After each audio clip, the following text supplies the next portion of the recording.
Halo teman-teman, apa kabar teman-teman semua? Semoga kita semua dalam keadaan sehat. Perkenalkan, kami mahasiswa dari Universitas Negeri Medan, Prodi Pendidikan Ekonomi, Fakultas Ekonomi. Kami dari kelompok 12 yang meranggotakan, yang pertama Deborah Tariges Marpaung, yang kedua Laura Magdalena Tambunan, yang ketiga Teresia Reginanta Ginting. Video ini kami buat bertujuan untuk memenuhi salah satu tugas proyek mata kuliah pengantar akuntansi.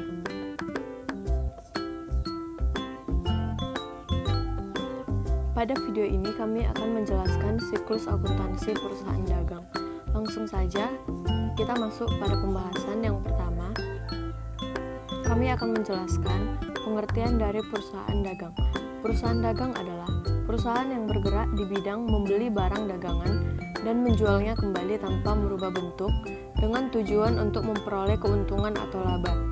Sedangkan barang dagangan atau merchandise inventory adalah barang yang dibeli perusahaan untuk dijual kembali.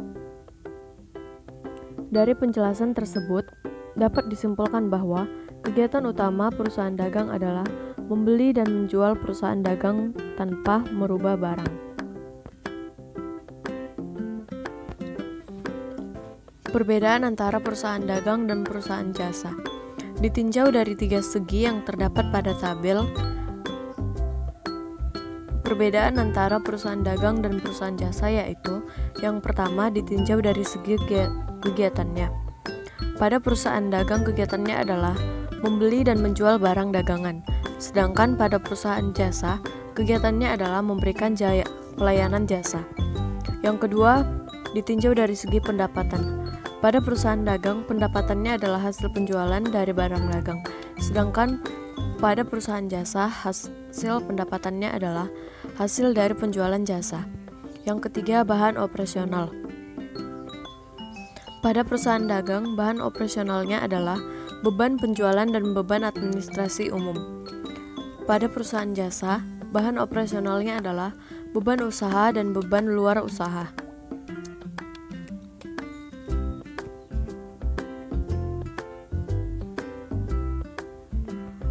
Akun-akun khusus yang dijumpai dalam perusahaan dagang.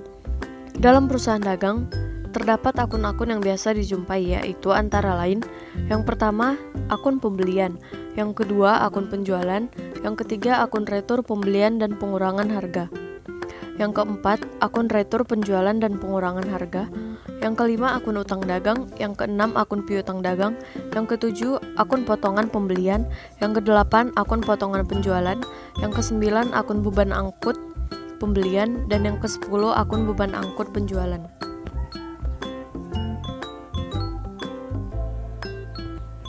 Syarat penyerahan barang dan syarat pembayaran barang.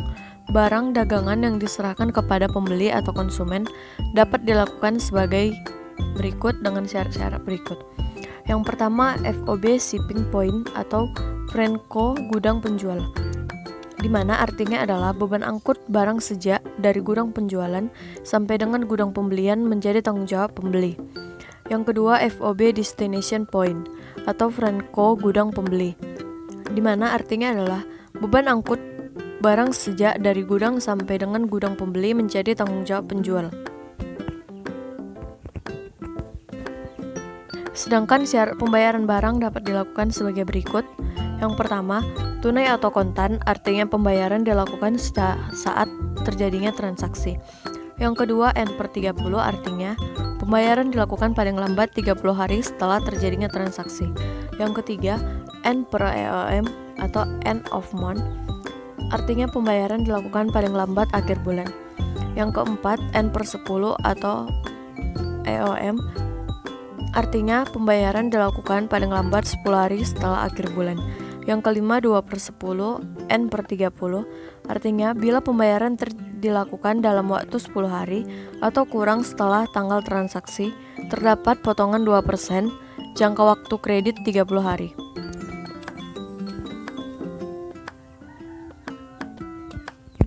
Pencatatan transaksi dalam perusahaan dagang. Ada 2 metode pencatatan transaksi yang berhubungan dengan perusahaan dagang, yaitu yang pertama metode fisik atau periodik. Artinya pencatatan yang berkaitan dengan barang dagangan tidak dilakukan secara continuous, sehingga persediaan barang dagangan akhirnya dihitung secara fisik yang ada di gudang. Yang kedua, metode perpetual atau permanen terus-menerus.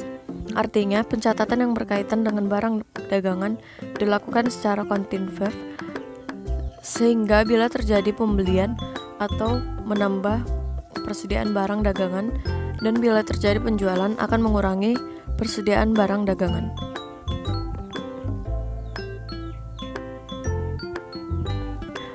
Jurnal khusus. Jurnal khusus adalah jurnal yang dirancang secara khusus untuk mencatat transaksi yang bersifat sama dan sering terjadi atau berulang-ulang, dengan tujuan agar dapat bekerja secara efektif dan efisien. Jurnal khusus atau special journal yang biasa digunakan dalam akuntansi perusahaan dagang ada beberapa macam. Yang pertama, jurnal penerimaan kas atau JKM. Yang kedua, jurnal pengeluaran kas atau JKK. Yang ketiga, jurnal pembelian atau JB. Yang keempat, jurnal penjualan atau JP. Dan yang kelima, jurnal umum, yaitu jurnal untuk mencatat transaksi yang tidak dapat ditampung dalam jurnal khusus yang tersedia.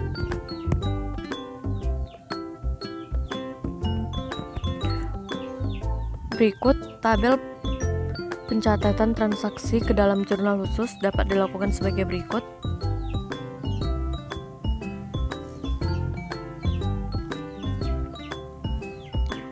Pada jurnal penerimaan kas, akun kas dan potongan penjualan di debit. Sedangkan akun penjualan piutang dagang, serba-serbi, rekening lain atau pendapatan, retur pembelian, utang bank, dan sebagainya di kredit. Pada jurnal pengeluaran kas, akun pembelian, utang dagang, serba-serbi atau rekening lain atau beban dan perlengkapan di debit. Sedangkan akun kas dan potongan pembelian di kredit.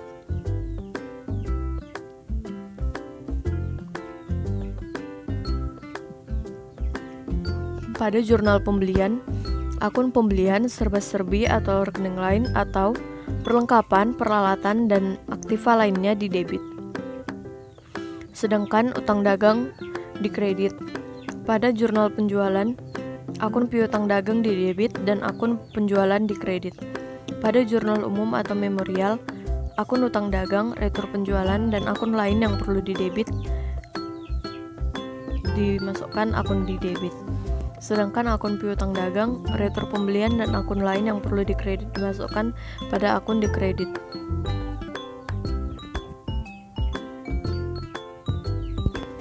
Buku besar pembantu. Buku besar pembantu merupakan pencatatan secara rinci nama-nama pelanggan beserta jumlahnya. Selanjutnya, buku besar utama merupakan perkiraan kontrol atau perkiraan pengendali, dan buku besar pembantu merupakan rincian dari perkiraan kontrol.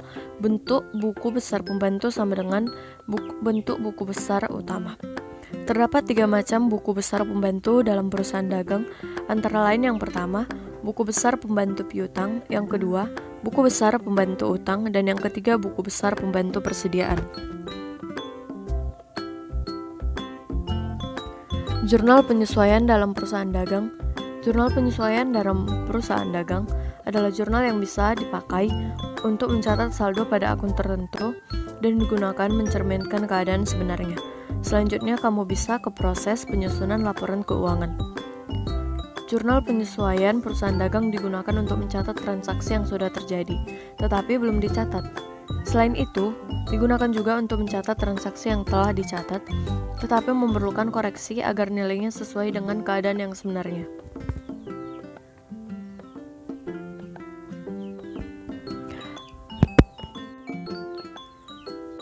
Kertas kerja perusahaan dagang untuk akun ikhtisar laba rugi dan harga pokok penjualan.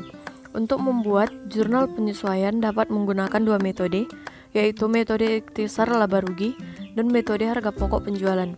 Maka dalam pencatatannya dapat dikemukakan sebagai berikut. A. Untuk akun ikhtisar laba rugi. Jumlah akun ikhtisar laba rugi pada kolom ayat penyesuaian harus dipindahkan ke kolom neraca saldo. Disesuaikan. dan kolom laba rugi sebelah debit atau tersendiri dan sebelah kredit tersendiri sesuai dengan jumlahnya masing-masing. B. Untuk akun harga pokok penjualan, jumlah akun harga pokok penjualan sebelah debit dan kredit pada ayat kolom penyesuaian. Dicari selisihnya. Selisih tersebut dipindahkan pada kolom neraca saldo disesuaikan dan kolom laba rugi di sebelah debit. Laporan keuangan perusahaan dagang. Laporan keuangan atau financial statement adalah hasil akhir dari akuntansi yang merupakan suatu ringkasan transaksi keuangan. Laporan keuangan disajikan dengan maksud memberikan informasi mengenai posisi harta, utang, dan modal yang terjadi dalam rumah tangga, perusahaan, dan membantu pimpinan dalam pengambilan keputusan. Pada umumnya, laporan keuangan meliputi yang pertama laporan laba rugi, yang kedua laporan perubahan modal, dan yang ketiga laporan neraca.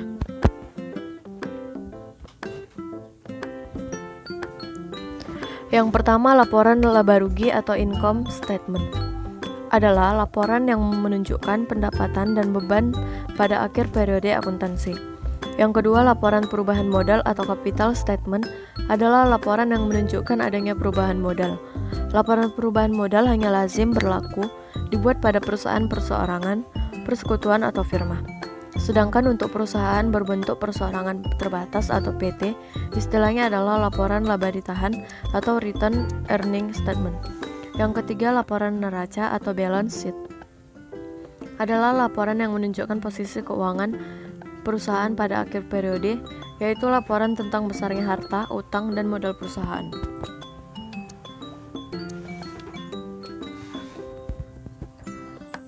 Berikut kami cantumkan contoh laporan laba rugi.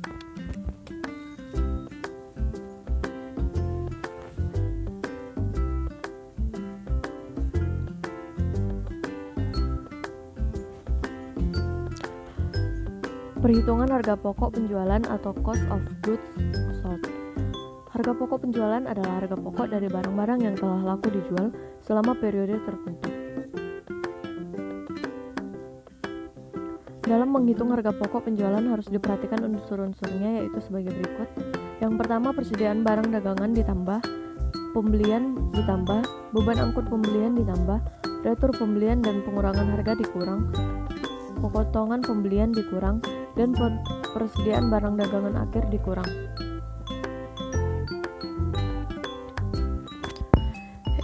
Selanjutnya, jurnal penutup atau closing entry. Jurnal penutup adalah ayat jurnal untuk mengenolkan saldo perkiraan sementara jika perusahaan ingin mengetahui laba atau rugi usaha selama satu periode. Sumber penyusunan ayat jurnal penutup berasal dari kertas kerja kolom laba rugi. Baiklah, demikianlah pemaparan kami mengenai siklus akuntansi perusahaan dagang. Kami memohon maaf jika terdapat kekurangan. Semoga bermanfaat. Terima kasih.